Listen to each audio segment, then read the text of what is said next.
For 12 days, rescuers widened a passage using small charges about the size of a cigarette lighter, just to get through a few meters of rock.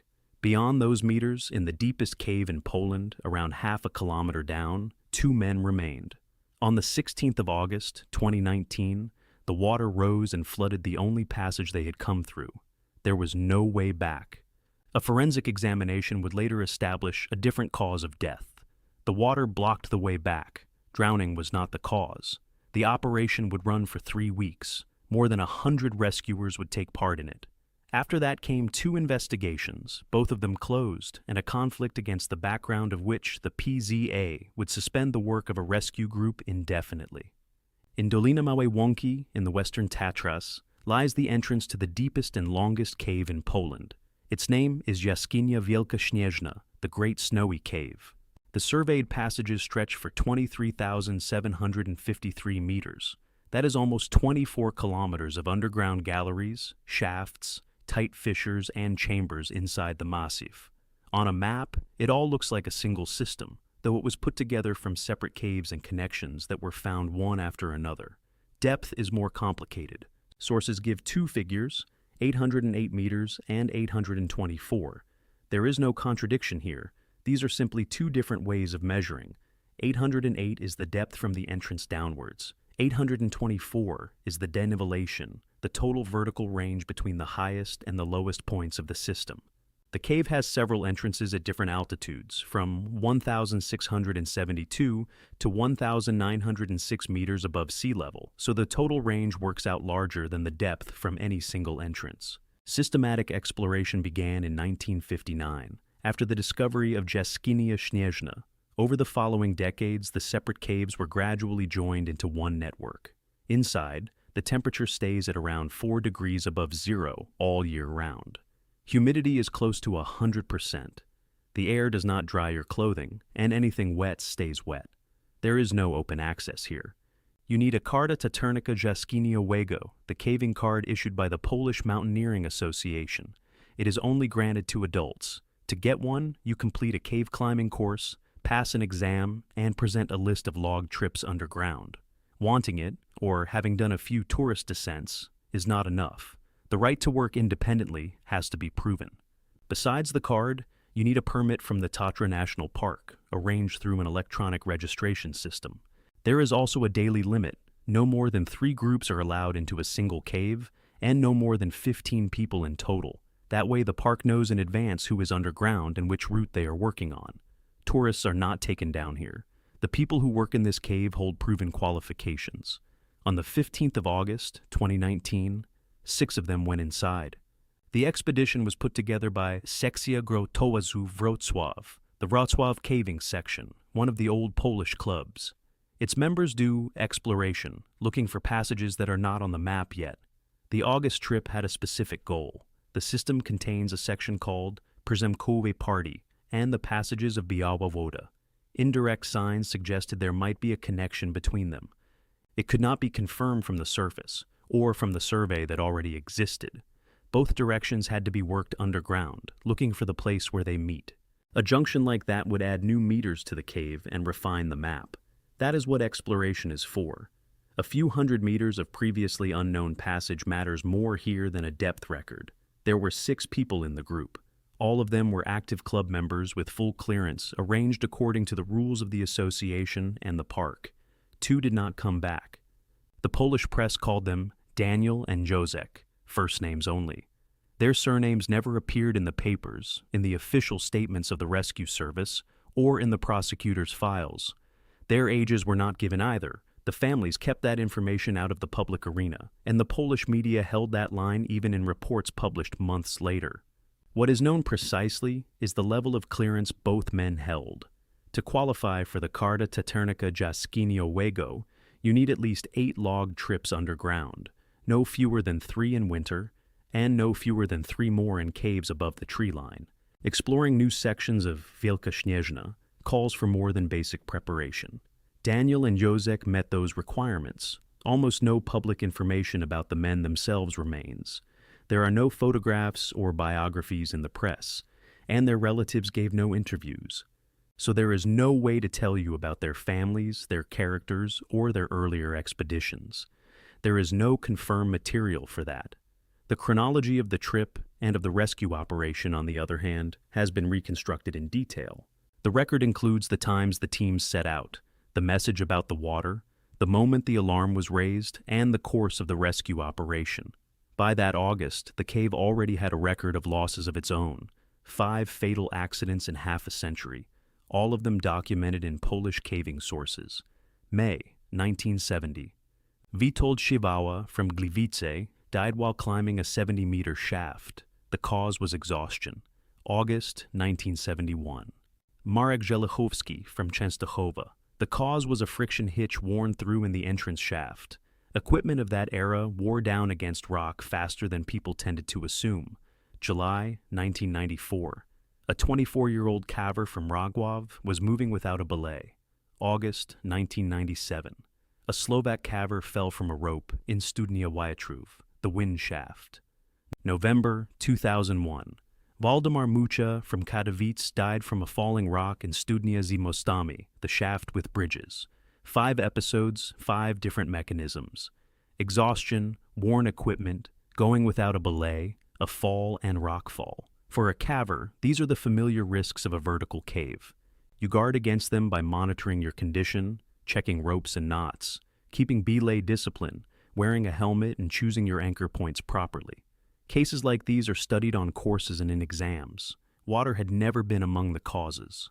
Wielka Śnieżna was considered dangerous, but its dangers seemed understandable. They were listed, analyzed, and built into training. Before a descent, you can check your rope, your knots, and your helmet, share out the load, and choose your belay points. A caver with a Tatternick card knew what to watch out for, and how to counter it. Water was on the list of underground hazards too, yet the cave's earlier record of deaths had nothing to do with it. In August 2019, the mechanism would turn out to be a different one. A flood would fill a narrow passage and cut off the way back. The prosecutor's office would later formally record that there had been no error for which anyone could be held responsible. A forensic examination would name the cause of death as hypothermia following the flooding of the passage. Nothing like this fatal accident caused by floodwater had appeared in the cave's earlier record. The 6 went underground on the evening of the 15th of August at around 8 o'clock. Several days of work lay ahead of them, organized the way it usually is in deep caves. The first point on the route is Suchi Bivouac, the dry bivouac. It is an underground camp inside the system, a place where you can pitch a tent or a tarp, lay out sleeping bags, cook, and spend the night without going back to the surface. The name speaks for itself. The spot was chosen because it is relatively dry and underground. That counts for more than comfort. The camp is needed because of the depth. The work was going on around 400 to 500 meters from the surface. Climbing back up the vertical shafts takes hours and a great deal of strength. A daily trip up and back down would have left very little time and energy for exploration. So, the group lives down there and sets out to the working sections from the camp. The weather picture bothered no one. Summer rain in the Tatras is an ordinary thing, and on its own, it is not considered a reason to call off a trip. Rain falls in these mountains regularly in August, and the caves of this massif are visited all year round. When the group went in, the water level in the passages created no obstacle at all. The route was passable. The first day passed quietly. The 6 reached the bivouac, laid out their gear, and settled in for several days of work. The route stayed passable. The water level did not get in the way. There was no reason for alarm, and the trip was unfolding exactly as planned. From that moment, the group no longer knew what was happening above them. Under 400 meters of rock, there is no signal, no way to refresh a forecast, and no sky to look at. The cave reports rain on the surface by the rising water in its passages, and it reports it late. The next day, at around 3 in the afternoon, Daniel and Józek left the camp heading for Przemkowa Party. About 3 hours later, the remaining 4 set off in the other direction, towards the Biała Woda passages. That is the usual way to look for a connection between sections of a cave. The teams go in from opposite sides of the suspected junction and move towards each other. It doubles the chances of finding the link. Sometimes people can even hear each other through the rock and realize there is very little left between them. That junction was exactly what the group had come down for. Daniel and Józek were heading into a remote, tight part of the system. Przemkowa party is reached through narrow passages. One of them would later be flooded. There was no permanent contact between the teams. An ordinary radio is helpless against hundreds of meters of limestone. The group had no dedicated cave communication system. The pair and the four were to make their own way back to camp and meet there. If one team is delayed, the other only finds out at the agreed place, at the agreed time. For trips like this, that is standard practice. Up to that day, it had worked. At that moment, heavy rain was falling over the Tatras. A karst cave works like a catchment. Water from the surface goes into cracks, sinkholes, and hollows, gathers into underground streams, and runs downwards along the same passages that people walk through. Time passes between a downpour above and the rise of water below, several hours or more, depending on the path the water takes through the massif. That delay leaves the people below no time for warning. The cloud over the valley is hidden from them. They learn about the rain when the water in the passages is already rising. By the evening of the 16th of August, the flow had reached the working levels of the cave. Sometime after 9:20 in the evening, Daniel passed on a message. They could not get back. The narrow passage the pair had used to reach Przemkowa party was underwater. Cavers call a flooded section like that a sump. The passage is completely filled with water, with no air gap under the ceiling. The only way through it is underwater, with diving gear and cave diving training. The two men had neither. An ordinary dry cave expedition does not carry equipment like that. There was no way around. The group had gone down precisely in order to test a possible connection between Przemkowa party and Biała Woda. The second exit was still only a hypothesis. If it existed and had been found in time, the pair could have left through it. But the passage was not found, and most likely it is not there. Daniel and Józek chose the sensible tactic for that situation, checking the water level every half hour. By the experience of caving, that was the right call.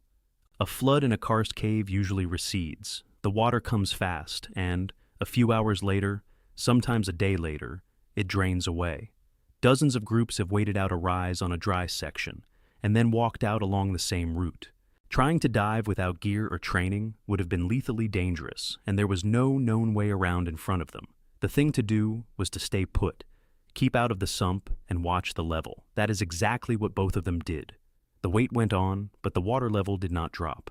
Behind the plug of water, two men remained in a narrow passage, at a constant temperature of around 4 degrees, and humidity close to its limit.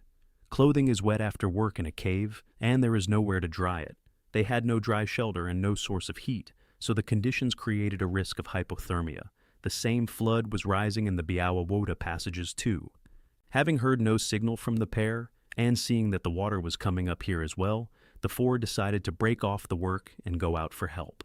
At around 2 in the morning, on the 17th of August, they headed for Suchi Biwak. They began the climb out of the camp roughly 10 hours later. That 10-hour gap is explained by the layout of Wielka Śnieżna. 400 to 500 meters of vertical are not covered by a staircase or a sloping tunnel. Shafts alternate with horizontal passages, squeezes, and meanders. In places you walk, in places you crawl or edge through sideways, and then you climb a rope again.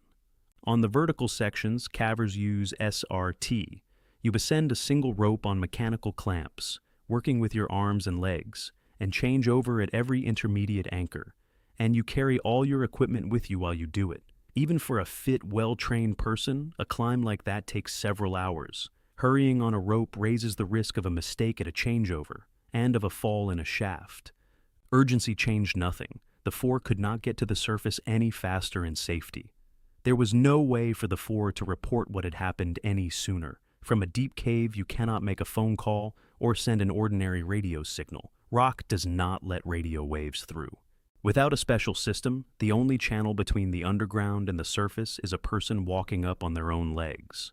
The group ran into a physical property of the environment that cavers know all over the world. The four reached the surface in the afternoon of the 17th of August.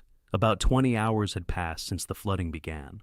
All that time, the two men behind the sump were without help and without contact with the surface. They went on checking the water level every half hour. The report reached the TOPR Center at 5 in the evening. TOPR is the Tatra Volunteer Search and Rescue Service, the organization responsible for rescue work in the Polish Tatras, caves included. These are professionals with years of practice in this very massif. 2 hours later, at 7 in the evening, the first team of rescuers was already entering the cave. The rescuers went down from the Biała Woda side and reached the point of last contact, that same flooded passage behind which the two men were. The first thing they tried to do was establish the voice contact. They shouted, they knocked, they listened. There was no answer. The silence still proved nothing. Water and rock stood between the rescuers and the two men.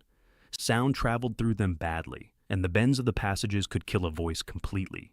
It was still unknown whether Daniel and Józek were alive, where they were, and what state they were in. The rescuers began building a forced ventilation system and called for reinforcements. Ventilation would be needed if work with charges had to be done in the tight passages. The products of an explosion have to go somewhere. Firefighters and Slovak colleagues from the Horska Záchranná Služba were brought into the operation. Their neighbors in the Tatras had their own experience of cave work, and a great many shifts underground lay ahead. In the very first hours, they checked whether the cut-off pair could be reached from the Przymkoło party side. The answer was no. There is no way around the flooded section. The pair themselves had not managed to find one either. Within a few hours, the choice had narrowed to a single option. The water was not going away, and no way around had been found. What was left was to break through the rock next to the sump and widen the narrow passages by hand. First, though, the working site had to be reached through the cave, bringing in people, tools, and ventilation equipment. How long that journey through the limestone would take, nobody knew at the time. The caver Andrzej Ciszewski, one of the most experienced explorers of Polish caves and one of the people assessing the situation, explained why the water was not receding. According to him, the natural outflow of the water had been blocked. In the wording quoted in Polish sources, the natural drainage is blocked, and that is why the sump that has formed is not emptying. In normal conditions, a cave drains itself. The water goes down and sideways through cracks and fissures. Along with a flood comes a suspension of clay, sand, and fine debris. It clogs the drainage fissures, much like the plug hole of a sink. The water should have gone within a few hours, but it stayed where it was. The calculation the waiting was based on no longer worked. Clay and debris had turned a temporary sump into a permanent plug. In the first hours, Daniel and Józek had done the right thing, but by now, that tactic could no longer help them. The rescuers now worked on the assumption that the water would not go away in the coming days, and that pumping it out was impossible. They would have to get through alongside the flooded passage. For that, they had to widen a narrow bypass passage meter by meter until a rescuer could fit through it. A new tunnel would have taken months, so what they had to prise open was a fissure that already existed. On the scale of the massif, the stretch they needed was a short one. In a tight cave, it had to be taken centimeter by centimeter, and every cycle took hours. On the 18th of August, the pyrotechnic work began. It would take up most of the operation. The charges were small. The people involved compared them to a cigarette lighter. The power was kept limited because of the risk of the roof collapsing and the danger to those working inside. Progress was slow. After each stage, the broken rock was cleared away, and then the passage was widened further. The scale of the forces involved grew quickly. On the night of the 18th of August, 26 rescuers were working in the cave. Slovak colleagues joined in, along with mine rescuers from CSRG and Bidams, specialists in mining accidents with experience of working in confined underground conditions. Later, mine rescuers from KGHM arrived, and some of their equipment was put to use, a camera and a fan. Before long, the main constraint on the work became carbon monoxide. After every detonation in a closed passage, carbon monoxide forms. It is a colorless, odorless gas, not much heavier than air, but in an unventilated fissure it accumulates and makes the section unusable. After each explosion, the rescuers had to withdraw and wait for hours while the ventilation cleared the passage. The situation was made worse by the fact that the blasting had disturbed the natural draft in the system, the very air exchange that the ventilation relied on. The work turned into a heavy routine. On the 21st of August, they were clearing rubble after the detonations, making room to carry on. On the 22nd, they were replacing ropes cut through by a spontaneous rockfall. Without them, there was no way to keep moving on the vertical sections. Unplanned jobs like that held up the advance, but the rescuers could not skip them. While people were widening the passage, the cave went on crumbling. In all, more than 100 people took part in the operation.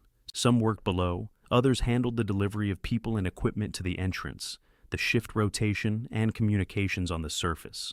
A few meters of rock took 12 days of continuous work. At around 10 in the evening on the 22nd of August, the work produced its first result.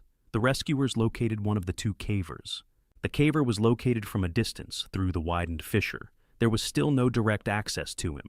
The head of TOPR, Jan Krzysztof, said the observation had made it possible to confirm the death beyond doubt. The next day, the 23rd of August, at 11 in the morning, the character of the operation was officially changed. From a rescue operation, it became a search and evacuation operation. A change of status changes priorities. As long as there is a chance of saving a life, an operation allows a higher level of risk for the rescuers themselves. In a search and evacuation, there is no longer that justification. You cannot expose people to extra danger for the sake of speed. So, the pace drops and the safety requirements become stricter. The decision was taken on incomplete information. The second man had not yet been seen. The rescuers took into account the number of days that had passed, the temperature in the cave, and the conditions behind the plug of water. Based on those factors, they concluded that no one beyond the flooded passage was still alive. After that, the work continued in search and evacuation mode. From the 24th to the 26th of August, between 7 and 11 people a day were working in the cave. They were flown to the entrance by helicopter, saving their strength for many hours of work below. The flight only shortened the mountain approach. Inside, there was still the long descent, the tight passages, and the route to the blasting site. The advance continued, alternating pyrotechnic work, ventilation, and the clearing of rubble. Another week of work remained before they would reach the place where the second caver was. On the 9th of September, 2019, the results of the forensic examination were made public. They clarified the cause of death. Hypothermia was identified as the cause of death for both men. They did not drown. From the outside, the tragedy was at first taken for an ordinary death in an underground flood. The forensic examination separated the cause of the trap from the cause of death. The sump locked the way back. According to the results of the forensic examination, the cause of death was hypothermia. At a constant 4 degrees, with humidity of around 100%, in wet clothing, and with no source of heat, the body gradually loses heat. Hypothermia progressively impairs coordination, thinking, and the work of the vital systems. In the conditions of a cave, that process could develop with no noticeable change in the surroundings. According to the investigation, after the passage flooded, both men went on checking the water level every half hour for some time. Later, the rescuers began breaking through to them from the other side of the squeeze. Exactly how long that period lasted could not be established. Neither the investigation nor the rescuers were able to reconstruct its precise duration. On the 29th of August, at 7:40 in the evening, the rescuers had widened the passage enough to reach both cavers. The evacuation of the first began the same evening, of the second after 11 at night. Bringing them through the squeezes turned out to be comparable in difficulty to the breakthrough itself. A meander is a winding passage that water has cut into the rock. It can be tall and at the same time so narrow that a person edges through sideways, bending to the shape of the fissure. A caver chooses the position of their own body and changes it at every turn. With a stretcher, you cannot move like that. At every meter, it has to be passed by hand from one rescuer to the next, with the ropes and attachments watched constantly. And in some places, the passage has to be widened further. The work took another week. All that time, the stretcher was passed along the narrow route from one shift to the next. The transport was only completed on the 5th of September, at around midday.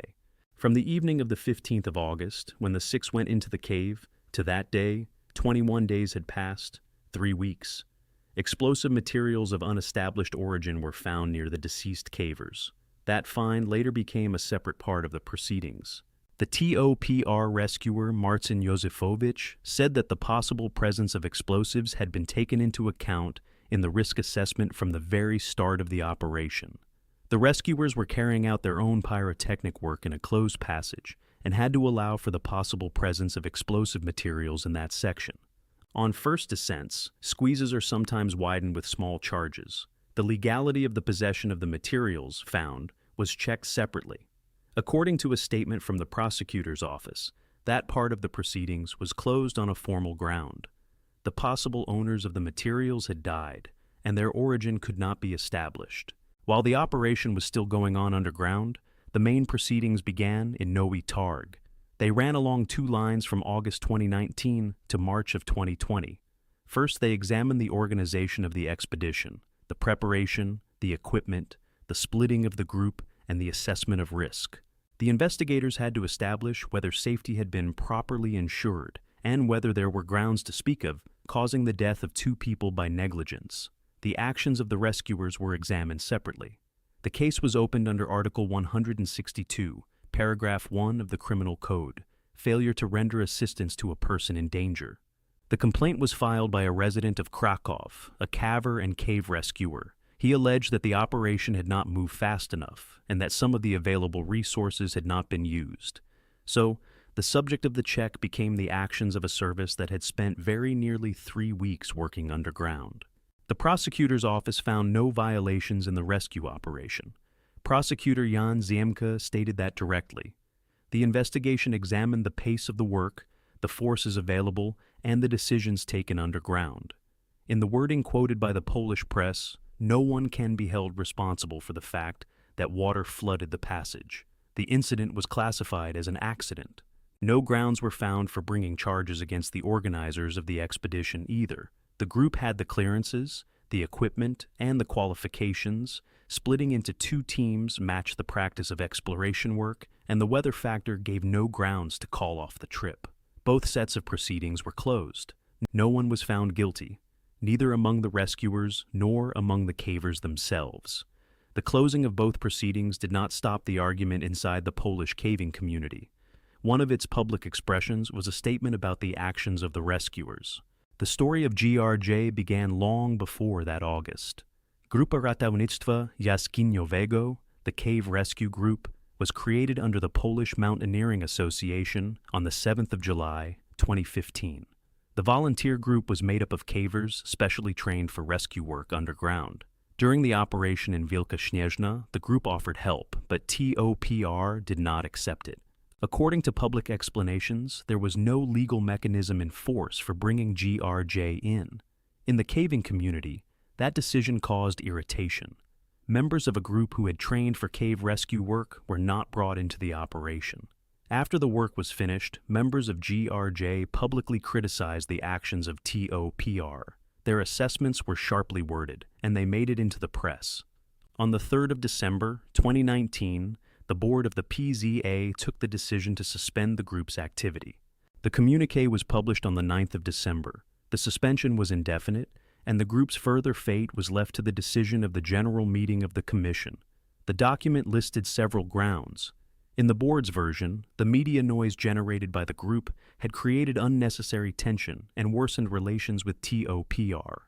Something else was pointed out as well.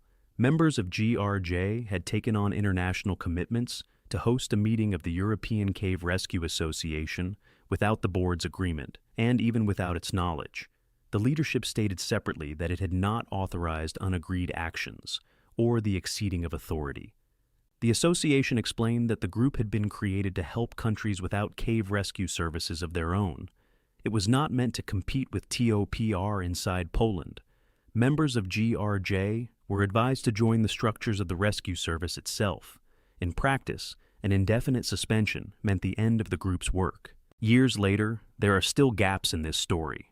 They concern the men who died, the period after the passage flooded, and the materials found near them. All you can do is list them. There is no data to fill those places in without guessing. The public boundary around the identities of the men who died held even after the cases were closed. The documents confirm their full clearance for work in this cave, but they give no surnames, no ages, and no biographical details. The investigation did not establish how long the two remained alive after the passage flooded. All that is known from the case files is that, after the message about the flooding, they went on checking the water level. The length of that period was not established. The origin of the explosive materials found near them was not established, nor do the sources allow the place of death to be pinpointed. Its depth is given as a range from 4 to 500 meters. Beyond the procedural decisions, the argument about whether things could have been done differently and faster remained. No common view has formed in the caving community.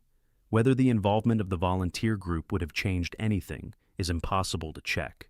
After what happened, the cave stayed open to cavers holding a license. The access regime, the visit limits, and the registration rules were not changed.